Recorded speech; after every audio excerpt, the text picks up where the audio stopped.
Imwe bene data ndongenda baramukije mu izina ry'umwami wacu Yesu Kristo. Amahoro y'Imana abane namwe. Nuwanyu Pastor Sifiwe Nyota, Mama Sandrine.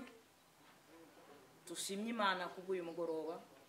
Tushimye Imana kubw'ukwezi gutambutse. Tunayiragiza ukwezi kuje cyangwa twingiyemo. Imana ihimbazwe. Ndi hano rero kubw'ibintu bibiri bitatu. Shaka kongera kukukumbuza ubwami bw'Imana. Ubwami bw'Imana bugereranywa n'iki?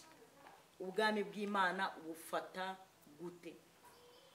Maze iminsi ndi kubyira abantu nti mu bwami bw'Imana harimo ibintu bibiri cyangwa se harimo ibice bibiri.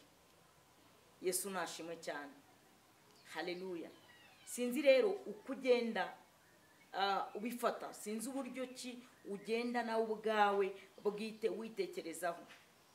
Kugira muri ibi bice bibiri turonka ubwami bw'Imana no gukiranuka kw'Imana, icyambere ni ukwimenya. Iyo umuntu amaze kwimenya amenya yava niyajya. Kabiri ni ukumenya yuko uri umukirisitu. Buriya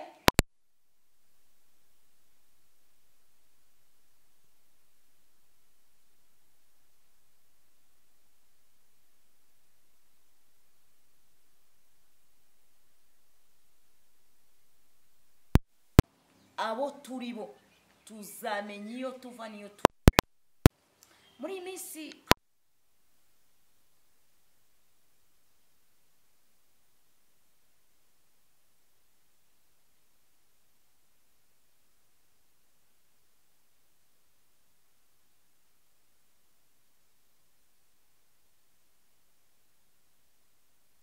bizagenda gute cyangwa se bimeze gute? Icyo usabwe ni kimwe, ni ukushaka kwimenya. Imenye uzaraga ubwami bw'Imana. Imenye uzamenya uriwe, uzamenya niyo uva, uzamenya niyo uri kujya, kandi izina ry'Imana rizahabwa icyubahiro muri wowe. Nasomye ijambo ry'Imana, ushobora kuba wararyumvishe, ushobora kuba waranaryigishijwe, ushobora kuba waranaribyiwe n'umukozi w'Imana ukomeye, kuko muri iyi minsi abakristo dutunze baza abakozi b'Imana bakomeye, bazi n'abakozi b'Imana boroheje, ariko muri byose uzajya uhura nawe ukomeye woroheje, bose bahamagawe n'Imana, kuko imihamagaro iratandukanye. Yesu nashimwe cyane. Nasomye ijambo ry'Imana rero kiri mu gitabo cy'Abakolosayi, igitabo cy'Abakolosayi cyanejeje cyane. Yesu nashimwe. Nanezerewe kuri iri jambo. Igitabo cy'Abakolosayi ibice bitatu ku murongo wa mbere haravuga ngo nuko rero nimba mwarazuranywe na Kristo, mujye mushaka ibiri hejuru aho Kristo ari yicaye iburyo bw'Imana. Ku murongo wa kabiri haravuga ngo mujye muhoza mu mitima kubiri hejuru atari kubiri mwisi. Kameme muziki nyarwanda cyanjye kiba kinagoranye cyane. Iri jambo ryanejeje cyane. Nimba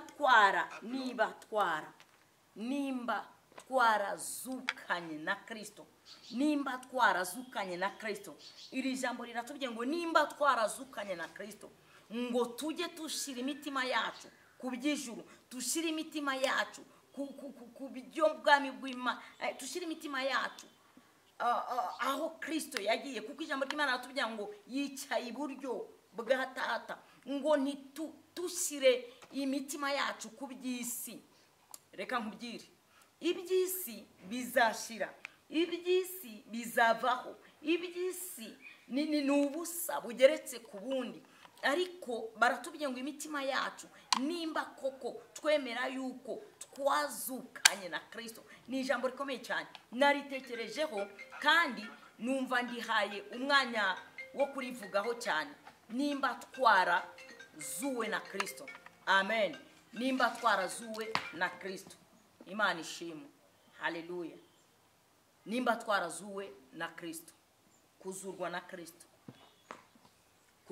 Kristo, nimba twarazuwe na Kristo Yesu tugomba gutekereza iby'ijuru aho data ari, kandi niturebe iby'isi kuko isi izashira n'abayirimo nabo bazashira, ariko abizeye Uwiteka bazaraga ubwami bw'Imana no gukiranuka kwayo.